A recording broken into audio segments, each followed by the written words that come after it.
Welcome to Jeeves & Co with me, Miriam Cates, and joining me until 7 o'clock, I've got my panel, Charlie Downs, political commentator, and Paul Embury, trade unionist and broadcaster. And as always, I want to know your views about the topics we're going to be discussing, so please go on gbnews.com/your say, and we will be reading out some of your opinions later on in the show.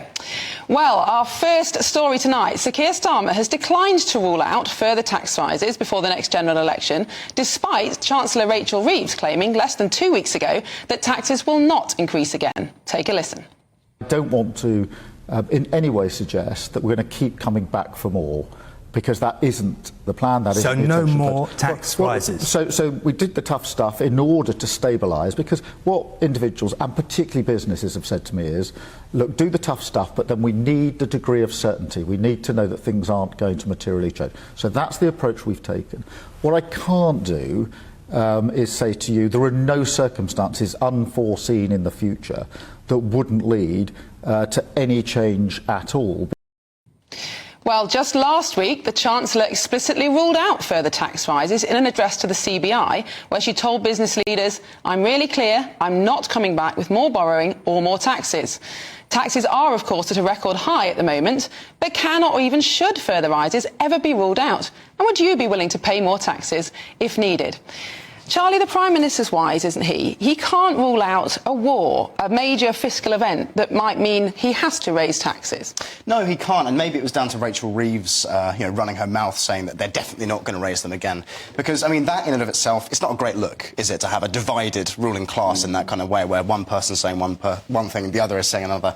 It's just not great. But my sort of stance on this, to be honest, is, look, tax is a necessary evil. And I'm actually a big believer in the idea that the state can be used to do positive things for a country, right? I'm not a libertarian. I think the state is a good thing.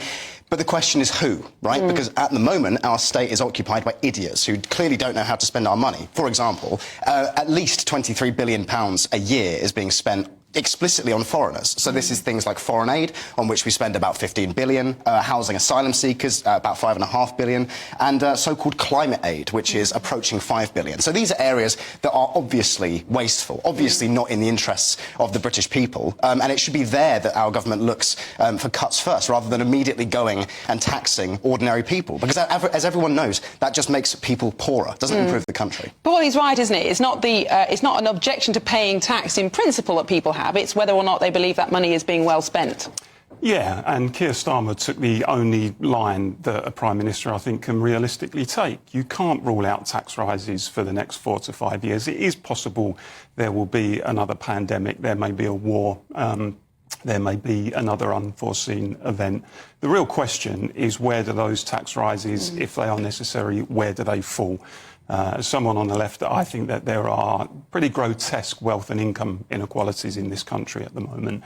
So if there are going to be taxes levied on a group of people at some point in the future, then I think it's imperative on a Labour government to say that they will be levied on the people who can bear those taxes. But if you're talking about wealthy people in terms of people who earn a lot of income rather than multinational corporations, let's put them in a separate box, then those wealthy people who are earning a lot of income have already been taxed extortionately, some would say, under the last Conservative government, incredibly progressive regime. The top 1% of income earners now pay 28% of tax. That's the highest share than ever before.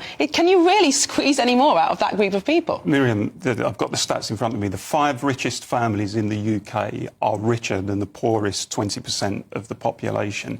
The top 1% of households have 230 times the amount of wealth as the poorest 10% of households.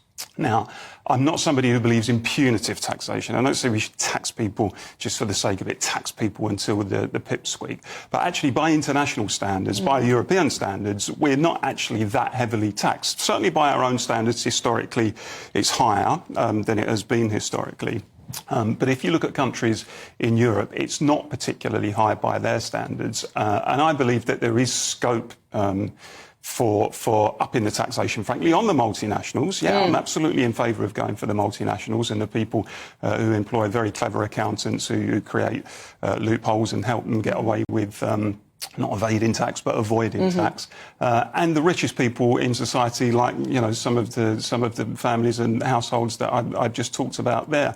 And actually, you know, looking for example, a windfall tax from the banks. I mean, the banks have made mega profits as a result of the interest rate rises over the last couple of years.